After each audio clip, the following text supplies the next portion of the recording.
ده اللي حصل بالظبط. هو خروج اهوت في اول صوره من موقع الحدث اهوت يا جماعه، زي ما انتم شايفين.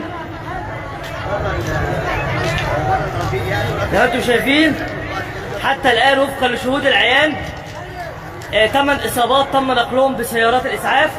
12 اصابه سيارات الاسعاف المتواجده، وزحام كبير من الاهالي. لا يعني اصابات خفيفه كده.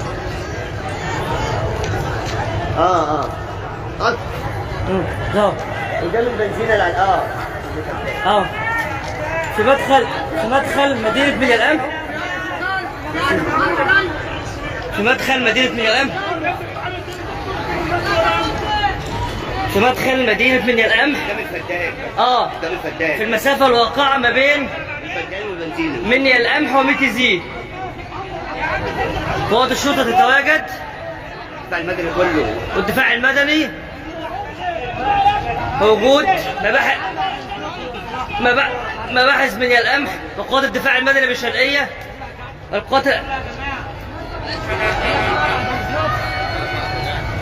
وقوات الامن تتواجد. وقيادات السكه الحديد اللي بتحاول تسير الطريق. هنا كان موجود اكتر من 100 عربيه اسعاف. ما احنا رصدناهم. عربيه الاسعاف من اول بنزينه لحد ما شمت يزيد.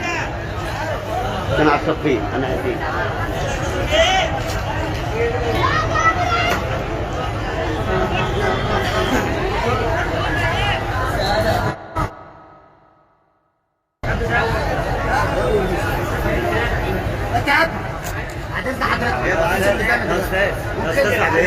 يا استاذ بعد اذنك. ايوه ماشي حقه. استاذ لا انا جاي حقه اللي نفذ عنه. عارفينك. طب بقول لك خلاص يا سيد.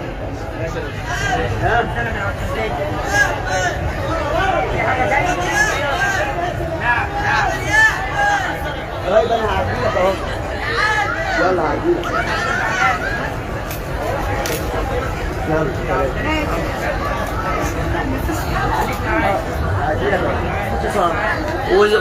وزي ما افاد مصدر من وزاره الصحه. متابعي موقع مصراوي ان الاصابات كلها اصابات طفيفه عباره عن اغماءات ما بين الركاب. هو حادث خروج قطار عن القضبان. طبعا قيادات وزاره الداخليه متواجده منذ اللحظه الاولى في الحادث، ورجال الاسعاف والصحه.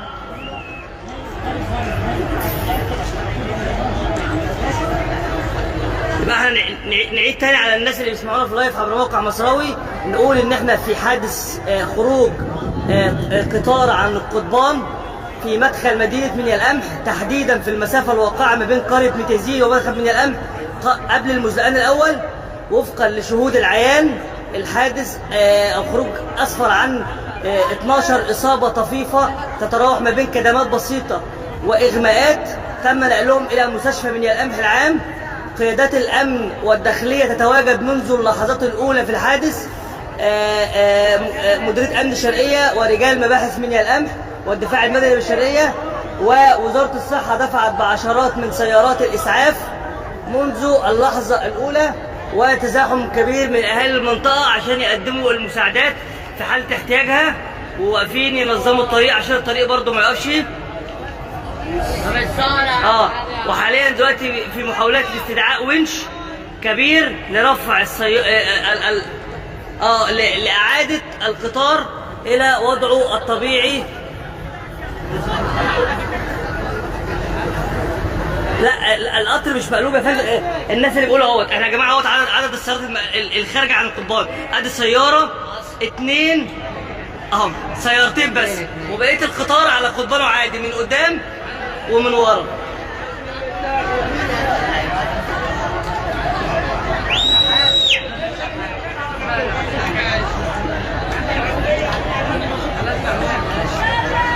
فين؟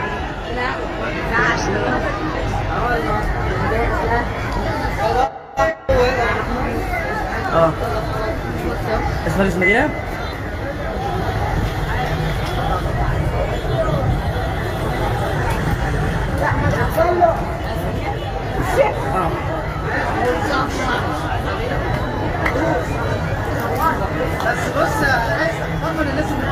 لا الامور عاديه مش اي حاجه اهو. هي ظباط تفريق 11 واحد بس. اه الامور الحمد لله.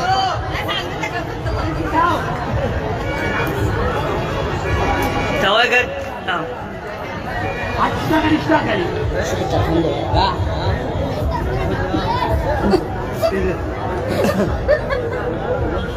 كل واحد يشوف شغل دلوقتي. خلي كل بالك. واحد يشوف شغل. لا ما تلاقيش. خمس الشعب دي فاضي اصلا. جاي يشوف شغله. كلها الحمد لله بسيطه والله. يا استاذ محمود مرسي بعد اذنك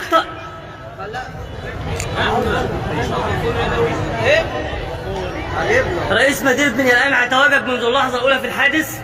أستاذ محمود بعد إذنك ممكن بس نطمن متابعين. قدام بالتحديد قدام سعادتك الدائري قدام النقطه بتاعت الدائري مع أهو بيطمن أهو على أهو. رئيس قدام يا فندم النقطه بتاعت الدائري عند المدخل الدائري على الاشاره يا فندم المروريه. رئيس طمن الناس. يا أستاذ محمود بعد إذن حضرتك في 20,000 بيشوفونا، حضرتك ممكن تطمن الناس بعد إذن حضرتك. أستاذ محمود مرسي رئيس مدينة بني القمح.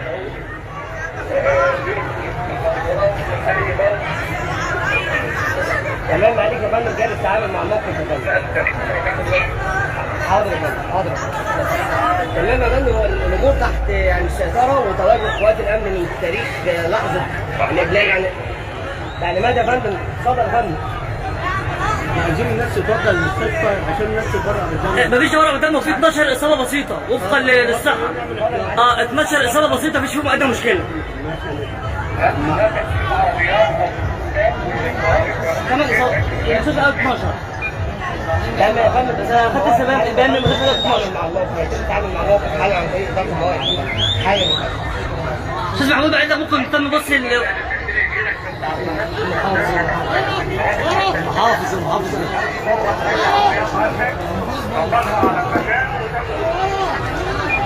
تمام عليك يا فندم تعليمات. الحمد لله يعني بخير والامور مطمئنه واهل البلد المفروض يعني يطمنوا موجودين معاهم باكبر كميه اسعاف واكبر. رئيس استاذنك بس عشان القطر يعدي الناس اللي مع رفاق رئيس المدينه. اتفضل يا فندم. السيده النائبه اتفضلي معايا.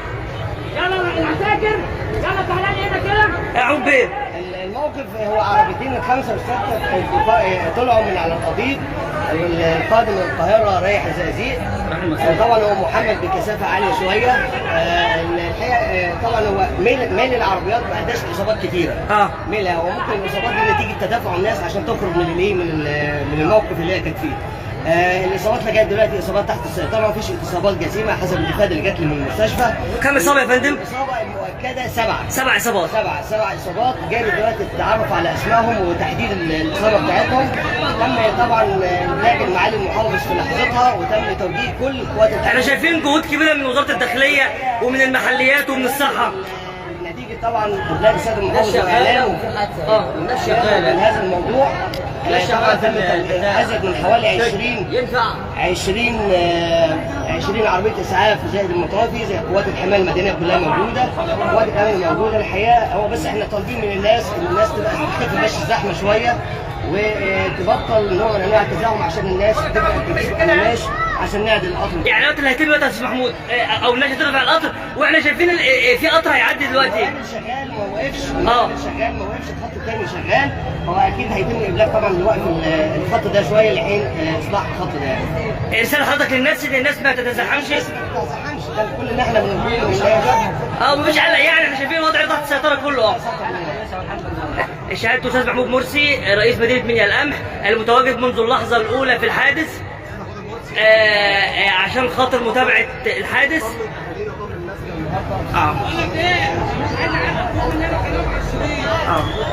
قوات الشرطة تتواجد بصراحة منذ اللحظة الأولى ورجال الإسعاف.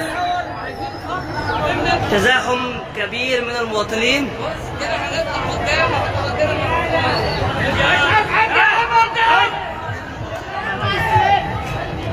يا جماعه كله بره يا جماعه. حضرتك يا ريس. يلا يا ريس. يلا يا ريس.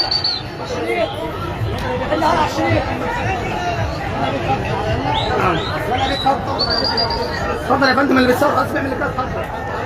يلا يا ريس. انا بقول لك اتفضل يا فندم. انا صاحب ايه؟ انا مش فاهم حضرتك. امال ايه يعني؟ عادي.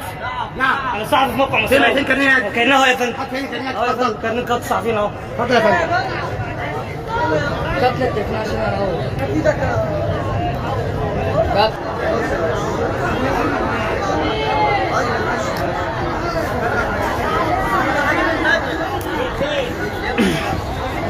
هو كده تم فصل العربات. تم فصل العربات الموجودة اللي هي السليمة في القطار، تم فصلها لوحدها هي عشان خاطر سحبها، عشان هيتم استعداد الثلاث عربيات الموجودين دول.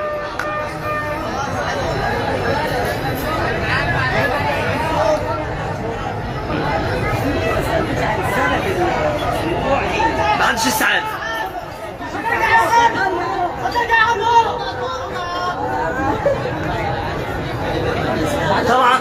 طبعا قوات الشرطة بتحاول تأمن المكان. قوات الشرطة تحاول تأمن المكان عشان خاطر تحمي الناس اللي موجودة، عشان عارف تسير حركة